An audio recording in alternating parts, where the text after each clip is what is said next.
Dans cette vidéo, je vais vous montrer comment on calcule la longueur d'un côté d'un triangle rectangle en utilisant le cosinus. Donc ici, je vois un triangle rectangle. Si je vois un triangle rectangle, je pense tout de suite au théorème de Pythagore ou au cosinus.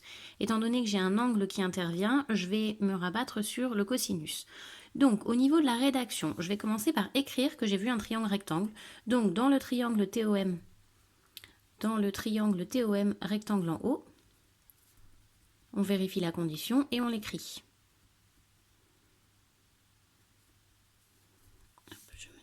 Rectangle en haut. Ensuite, je vais écrire la formule du cosinus. Donc, le cosinus, il faut que je choisisse un angle. Je vais choisir l'angle M parce que c'est le seul qu'on me donne.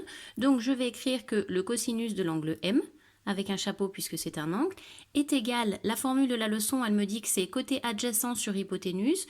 Le côté adjacent de l'angle M, c'est le côté OM. Et l'hypoténuse du triangle, c'est le côté TM. Donc, on va avoir OM sur TM. Ça, c'est la formule donnée par la leçon. Ensuite, on va remplacer. À la place de l'angle M, je vais écrire 30 degrés, et à la place de TM, je vais écrire 5,8. Donc, ça me donne cosinus 30 degrés est égal à OM divisé par 5,8. Et une fois que je suis arrivée ici, je vais utiliser le produit en croix. Pour trouver OM, je vais multiplier 5,8 par cosinus 30. Je ne divise par rien puisqu'il n'y a rien en dessous. Je vous montre ici, cosinus 30, il est sur 1. Le sur 1 ne sert absolument à rien, donc on n'est pas obligé de l'écrire. Si on l'écrit, on peut l'écrire si ça nous aide. Ce qui fait 5,8 multiplié par le cosinus de 30 divisé par 1 est égal à OM. Donc, on obtient donc OM est égal à 5,8 multiplié par le cosinus 30. Je ne vais pas écrire divisé par 1, puisque moi, ça ne changera rien à mon calcul. Si certains en ont besoin, vous avez le droit de le faire. Ensuite, j'utilise ma calculatrice. 5,8 multiplié le cosinus, il est là. Donc, cosinus, vous voyez que ça fait apparaître une parenthèse, elle se met toute seule. Donc, je mets le 30. Je n'ai pas besoin de la fermer, ce n'est pas une obligation. Et je fais égal. On obtient ici la valeur exacte. On va prendre la valeur décimale. On est environ, on va arrondir au millimètre près. Donc ici, on va arrondir à 5. Hop, puisque je reviens là-dessus. Ce qui fait OM, j'utilise le environ égal à 5 cm. Et on a terminé. Je l'avais fait en vraie grandeur. Donc, je vérifie ici. Je suis à 5 cm. Donc, ça marche. Parfois, dans les exercices, on va vous demander de faire le triangle en vraie grandeur. C'est pas pour donner la réponse, c'est pour vous permettre de vérifier si votre réponse est à peu près exacte ou si vous êtes complètement à côté. Hop.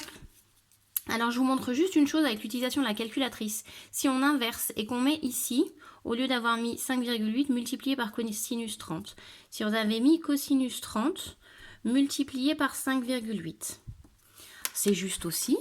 En revanche, sur la calculatrice, il faut bien qu'on fasse attention parce que si on met cosinus 30.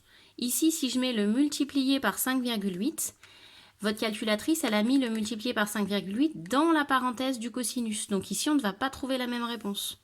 Vous voyez, on obtient un nombre négatif, ce qui serait bizarre pour une longueur. Donc si on tombe sur quelque chose comme ça, c'est qu'on a oublié de fermer la parenthèse. Là, pour le coup, il est important de fermer la parenthèse. On a bien le cosinus de 30. Et c'est celui-là qu'on va multiplier par 5,8. Et ici, on va trouver la même réponse qu'on avait tout à l'heure. Donc pour éviter ce genre de petits soucis, moi je vous recommande de mettre le cosinus à la fin du calcul. Comme ça, il n'y a plus rien derrière, on ne peut pas s'embrouiller et on le laisse à la fin, donc on met notre multiplication devant. En vrai, c'est la même chose, hein, mais au niveau de la calculatrice, vous allez avoir moins d'erreurs. Je vous fais un deuxième cas de figure qui va avoir une petite différence. Vous avez ici, hop, un autre triangle rectangle avec un angle, donc on va faire du cosinus. Quand on rédige, on commence dans le triangle AMI, rectangle en M. Hop, dans le triangle AMI, rectangle en M.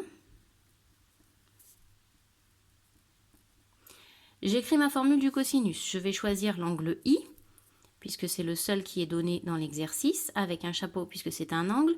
Le cosinus, c'est côté adjacent sur hypoténuse, donc j'écris avec les lettres MI sur AI.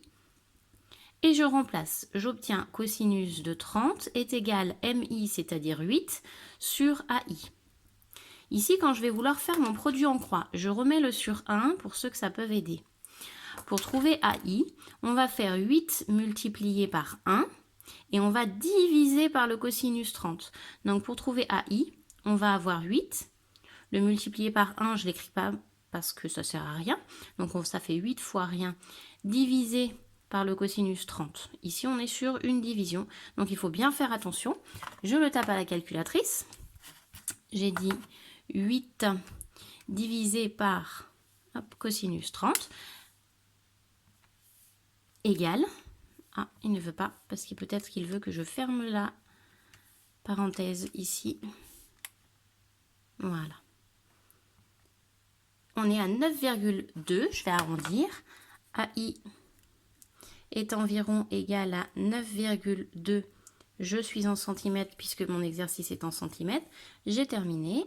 Là encore, j'avais fait mon triangle en vraie grandeur, donc je vais pouvoir vous montrer. On est pas mal, hein?